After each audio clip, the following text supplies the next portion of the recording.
یہ جو ادب ہوتا ہے نا، یہ معاشرے کے اندر سکون پیدا کرتا ہے،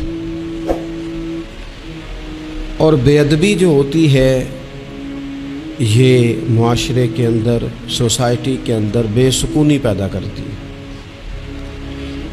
ادب ہمیشہ محبتوں کے فروغ کا سبب بنتا ہے۔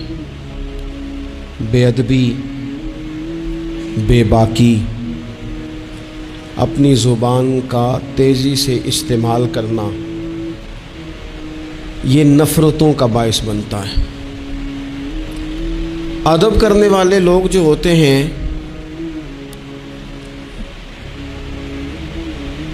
ان سے ملاقات کر کے محسوس ہوتا ہے کہ یہ ادب والے ہی نہیں، صرف ان کی کسی نے تربیت بھی کی ہے۔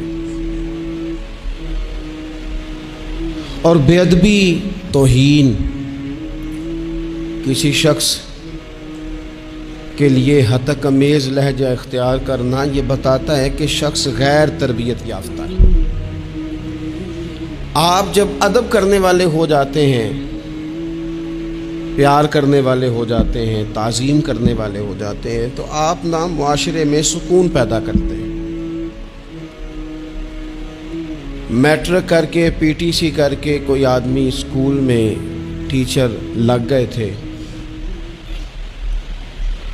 ایک شخص نے ان کے پاس تعلیم حاصل کی، پرائمری میں ان کے پاس پڑھا، پھر بعد میں اس نے ماسٹر کی ڈگری لی، پھر اس نے ایم فل کیا، پھر اس نے پی ایچ ڈی کی، پھر ایک بہت اونچی پوسٹ پر وہ آفیسر ہوئے، ایک بہت بڑی گاڑی اللہ نے انہیں دے دی۔ اتفاق ایسا ہوا کہ ایک دن وہ اسکول ٹیچر اپنی سائیکل پر، ریٹائر ہو گئے ہیں لیکن کوئی بڑی تنخواہیں نہیں ہوتی تھی پرانے زمانے میں اساتذہ کی، اب تو پھر بھی کچھ حوصلہ افزا معاملات ہیں۔ تو وہ ٹیچر اپنی سائیکل پر سمجھیے آ رہے ہیں گاؤں سے، اور ان کا وہ شاگرد جو کبھی کسی سن میں ان کے پاس پرائمری میں شاگرد رہا، وہ بھی آ رہا ہے گاؤں واپس، لیکن وہ پجاروں پہ آ رہا ہے۔ وہ ایک بڑی گاڑی پہ، 1.5 کروڑ کی گاڑی پہ بیٹھا ہے، اور وہ گاؤں آ رہا ہے شہر سے۔ اس نے جب سامنے دیکھا نا میرے استاد صاحب آ رہے ہیں، اس نے گاڑی روک دی، نیچے اترا، استاد جی کو سلام کیا، پھر کہا استاد صاحب یہ بچہ جو ہے نا یہ آپ کا سائیکل لے آئے گا، میں آپ کو اپنی گاڑی پہ نہ لے جاؤں جہاں آپ نے جانا ہے، پھر میں گھر چھوڑ دوں گا۔ استاد صاحب نے جانا اپنی سائیکل پہ ہی ہے، شکریہ ادا کیا، دعائیں دیں، بیٹھے اپنی سائیکل پہ ہی۔ اس نے نہ نذرانہ دیا انہیں، نہ تحفہ دیا ہے، نہ پیسے دیے، نہ ان کی پینشن میں اضافہ کیا ہے، نہ انہیں بڑا گھر لے کے دیا ہے۔ کیا کیا اس نے؟ ادب کیا ہے۔ اس نے اپنے استاد کا احترام کیا ہے، اس نے ان کی تعظیم کی ہے۔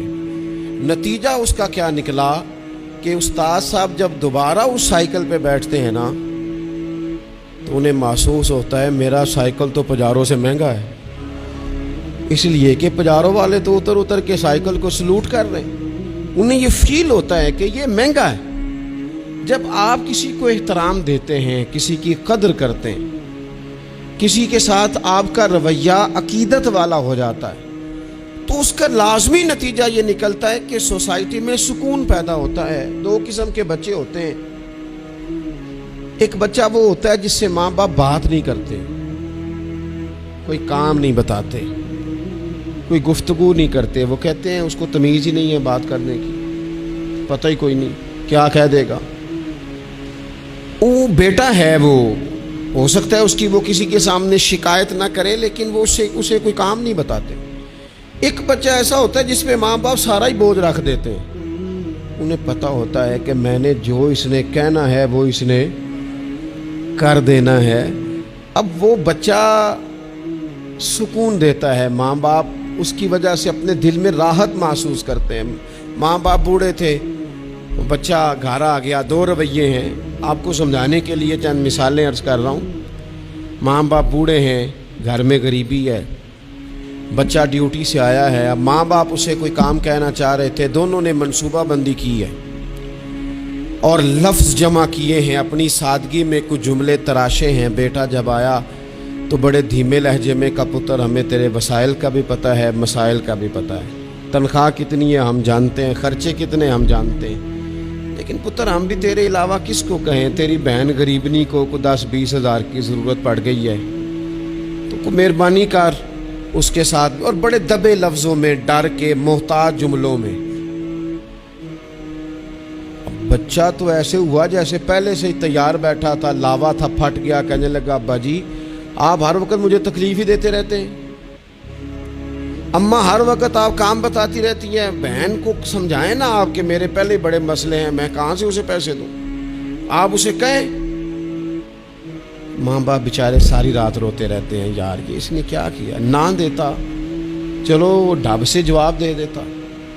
ایک رویہ دوسرا ہے، بیٹا گھر آیا ہے، ماں باپ نے بات کی، کہا پتر وہ تیری بہن کو کوئی ضرورت تھی اور ہم تیرے مسائل وسائل دونوں کو جانتے ہیں، دل نہیں کرتا تجھے کہنے کو، لیکن پھر ہم تو اب عمر کے اس حصے میں ہیں کہ مزدوریاں نہیں کر سکتے، تجھے ہی کہنا ہے، تو اگر تو محسوس نہ کرے تو کچھ رقم کی ضرورت تھی۔ تو پتر اٹھ کے قریب بیٹھ گیا ماں باپ کے، اور اس نے ہاتھ پکڑ کے باپ کا چوم کے کہا ابا جی مجھے آپ ڈر ڈر کے کام نہ بتایا کریں، آپ حکم کریں، میری جان بھی حاضر ہے، یہ 20 ہزار کی کیا بات ہوئی، آپ جتنے کہیں کہ میں بندوبست کروں گا، اور بہن کو بھی آپ یہ کہیں کہ وہ ڈرا نہ کرے، وہ اس گھر کے حصے دار ہے، یہ اس کا میکا ہے، یہاں تو فخر سے آ سکتی، ناز سے آ سکتی ہے، اسے کو جب آئے گی دروازہ کھلا ملے گا، جب آئے گی بھائی کی شفقت ملے گی۔ بہن نے بھائی پہ ناز نہیں کرنا تو کس پہ کرنا ہے؟ روئیں گے اس کے ماں باپ بھی ساری رات ہی، پر دعائیں دیتے روئیں گے، روئیں گے، ان کا بھی تکیہ بھیگ جائے گا، پر ساتھ وہ یہ کہیں گے یا اللہ اس طرح کی اولاد سب کو عطا کرنا، یا اللہ دیکھنا اس بیٹے کو کبھی تیز ہوا نہ لگے۔ آپ جب بے ادبی کرتے ہیں تو تکلیف ہوتی ہے، اور جب ادب کرتے ہیں، جب آپ اکرام کرتے ہیں، جب آپ کے لہجے کے اندر خوبصورتی ہوتی ہے۔ میں سیکھنے والا ہر جگہ سے سیکھتا ہے نا، ایک دکاندار سے میں نے ایک بات سیکھی، ایک دن میں طالب علموں کو بتا رہا تھا، آپ کو بھی عرض کرتا ہوں، دکاندار سے ایک میں نے بات سیکھی۔ ایک صاحب دکاندار کے پاس آئے تو کوئی چیز مانگی، تو اس صاحب نے وہ چیز دکھائی تو کہنے لگے تسی ردی رکھ دے ہو، جو کچھ بھی رکھ دے ہو، سب تو نکما تواڈے کول ہی ہوندا ہے، ہر شے بری تم سے ہی ملتی ہے۔ اور چہرے کے اثرات بھی اس طرح کے تھے کہ سامنے والا لاڑی پڑے، پر وہ دکاندار ہنس پڑا، اور اس نے ہنس کے بڑے خوبصورت انداز میں کہا پاجی لینا دینا تے مقدراں دا ہے، بولو تے ٹھیک نہ، وہ لینا دینا تے نصیباں دا ہے، ذرا بولی تے ٹھیک کرو، تہاڈی بولی نہیں ٹھیک۔ تو وہ شخص نا تھوڑا سا صحیح بولی تو اس نے نہیں کی، لیکن وہ تھوڑا سا نا اس پہ اثر ہوا، اس کے چہرے پہ ایک نہ ماننے والی شرمندگی بھی ہوتی ہے، بندہ شرمندہ ہوتا ہے پر ماننے کو تیار ہے، ایک نہ ماننے والی شرمندگی چہرے پہ آئی۔ تو آپ جب ادب کے دائروں میں رہتے ہیں، جب آپ کا تعین اس طرح کا آپ اپنی زندگی میں طے کرتے ہیں کہ میں نے بے ادب نہیں ہونا، اور سامنے والے کا لہجہ بے ادبی والا ہو بھی تو نہیں ہونا، تو پھر آپ کچھ اور بن جاتے ہیں۔ میرے رسول پاک صلی اللہ علیہ وسلم نے ادب کی تلقین ان لفظوں میں کی کہ اس تلقین میں تاکید بڑی پائی جاتی ہے۔ اللہ کے حبیب نے فرمایا جو چھوٹے پہ شفقت نہ کرے اور بڑے کا اکرام نہ کرے اس کی سزا کیا بیان کی؟ فرمایا من لم یرحم صغیرنا ولم یعکر کبیرنا، جو رحم نہ کرے ہمارے صغیر پر، اکرام نہ کرے ہمارے کبیر کا، ہمارے بڑے کا، اس کی سزا کیا ہے؟ فرمایا فلیس منا، وہ ہم میں سے ہے ہی نہیں، ہمارے میں سے نہیں ہے وہ۔ اس نے جو ادب کا خاص حسن ہمارے دین نے دیا ہے، جب اس نے فالو ہی نہیں کیا تو پھر وہ ہم میں سے۔ اور ادب سے مراد صرف خوشامد کرنا نہیں ہوتا۔ بعض لوگ سمجھتے ہیں کہ ٹھیک ٹھاک خوشامد کرو تو ادب والے ہیں ہم، اور بعض لوگوں کو خوشامد کا نشہ بھی لگا ہوا ہوتا ہے، تو خوشامد اچھی کریں تو وہ بھی کہتے ہیں بندہ بڑا با ادب ہے۔ میں اکثر کہتا ہوں ہاتھ چومنا بھی ادب نہیں، ادب تو یہ ہے کہ آپ کسی کا جب بھی ذکر کریں خیر کے ساتھ ہی کریں، آپ جب بھی کسی کے بارے میں آپ بات کریں تو آپ کے رویے سے ادب چھلکے، خالی جھک جانا تو یہ تو بھائی مطلب کے لیے بھی بعض اوقات ہو جاتا ہے، اس کی کوئی ضرورت نہیں، کوئی اس کی حاجت نہیں۔ بہت سارے لوگ ایسے ہیں جنہوں نے ہمارے کبھی ہاتھ نہیں چومے، لیکن ہمیں صحیح طرح پتہ ہے کہ جو کہیں وہ مانتے ہیں۔ نیرا ہاتھ کا بوسہ لینا اور نیرا جناب سلوٹ کرنا اور سامنے آنا تو کہنا بلے بلے، اس سے بعضوں کا تکلف پیدا ہوتا ہے، مزاج کے اندر بعضوں کا شدت پیدا ہوتی ہے، اس کی ضرورت نہیں ہوتی۔ ادب ہمیشہ، اور ادب کے بڑے دائرے ہیں۔ اب صحیح بخاری میں حدیث ہے، استادوں کے مقابلے میں مسئلہ نہیں بتانا چاہیے، یہ بھی ادب ہے۔ آتا بھی ہو تو نہیں بتانا، بڑے بیٹھے ہوں تو کسی کو نصیحت نہیں کرنی چاہیے، یہ بھی ادب ہے۔ صوفیاء تو یہاں تک فرماتے ہیں کہ شیخ بیٹھا ہو تو تسبیح نہ چلاؤ، وہ تمہیں نصیحت کر رہا ہے، تم تسبیح چلا رہے ہو، تم اسے بتانا چاہ رہے ہو کہ میں تو نیک آدمی ہوں، تو باتیں کر رہے ہو، میں اللہ اللہ کر رہا ہوں۔ ادب کے جو معیار دین نے طے کیے ہیں ان کو آپ دیکھیں، اپنے بزرگوں کے سامنے آپ کو مسئلہ آتا بھی ہے تو نہ بتائیں، آپ ادب کا ماحول بنائیں، آپ کی طبیعت ادب والی ہو، ذوق ادب والا ہو، مزاج ادب والا ہو۔ حضرت عبداللہ ابن عمر، یہ صحیح بخاری میں حدیث ہے، حضرت عبداللہ ابن عمر رضی اللہ تعالیٰ عنہ کہتے ہیں میں نبی پاک علیہ السلام کی بارگاہ میں حاضر تھا اور کبار صحابہ بیٹھے ہوئے تھے، بڑے بڑے جید لوگ، کہتے ہیں بڑے بڑے اکابرین صحابہ بیٹھے تھے، تو حضور نے سوال پوچھا۔ نبی پاک علیہ السلام نے فرمایا بتاؤ وہ درخت کون سا ہے جس کی مثال مومن کی طرح ہے،